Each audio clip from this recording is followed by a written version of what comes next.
Good evening and welcome to Poland Daily. I'm Nicholas Richardson and this is the news.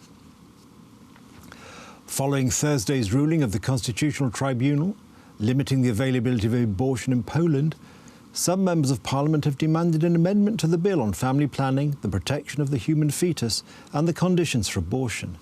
The Agreement Party, led by Jarosław Gowin, has announced talks with coalition members of the United Right to change the current bill or to propose a new draft law. In addition, the MPs wish to create a team of experts which would define fatal disability anew. MPs of the United Right coalition and the Confederation Party wish to make the regulations more precise. As they say, there's still the issue of fetuses with serious fatal disorders, which cause them to wither away while still in the womb. In our opinion, we need separate regulations for such cases. Keeping the fetus with serious disorders like anencephaly, which politicians of the opposition often mention, could be understood as demanding heroism from others. We cannot demand that from everyone.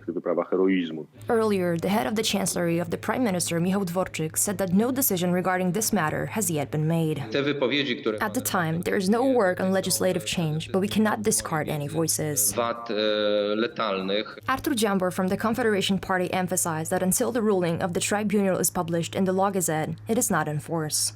He also pointed out that following the ruling, abortion may still be performed if the pregnancy is the result of rape and if it threatens the life of the mother.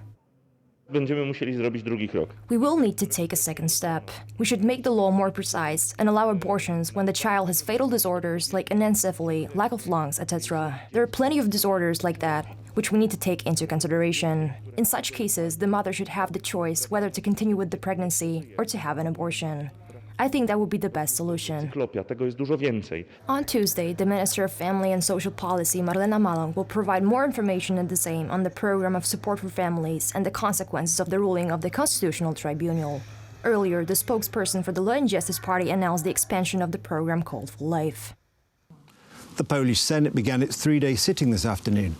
The subject for debate was the amendment to the bills related to the response to COVID-19, which were adopted by the Polish Sejm, the lower house of Parliament, on Thursday. 423 MPs were in favour of the bill, 11 were against and 9 abstained from voting. According to the new regulations, no crime is committed by doctors, nurses and paramedics who, while treating COVID-19 patients and acting in special circumstances, commit a prohibited act unless this is the result of negligence. The amendment also introduces a 200% increase in the salaries for medical staff. According to unofficial information, the Polish government is considering the introduction of a second lockdown, which would mean Polish schools returning to online education, and people may only be able to leave their homes in order to travel to work.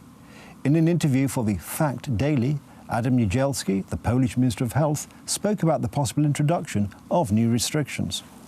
Certainly, the situation is not going to improve to such an extent that we can think about Christmas in a traditional way. If we continue to observe the growth rate, I will be telling the Prime Minister that a complete lockdown is a good idea. The number of beds cannot be increased for an indefinite period of time. We are preparing for a scenario where an increase in the number of infections is exponential, that is from 20 to 25,000 infections daily at the end of this week. But if the restrictions introduced 2 weeks ago are effective, the pace should slow down. We will see what is going to happen at the end of this week. This week will be very important from the point of view of the future. Today, the Polish Ministry of Health reported 10,241 new coronavirus infections, which means that the total number of confirmed cases in the country has risen to 263,929. 45 more people have died. According to the latest data from the Polish Ministry of Health, there are 10,241 new coronavirus infections in the country. 45 people have died, bringing the total number of deaths to 4,483. The largest number of new infections, at 1,654, was reported in the Mazovian Voivodeship.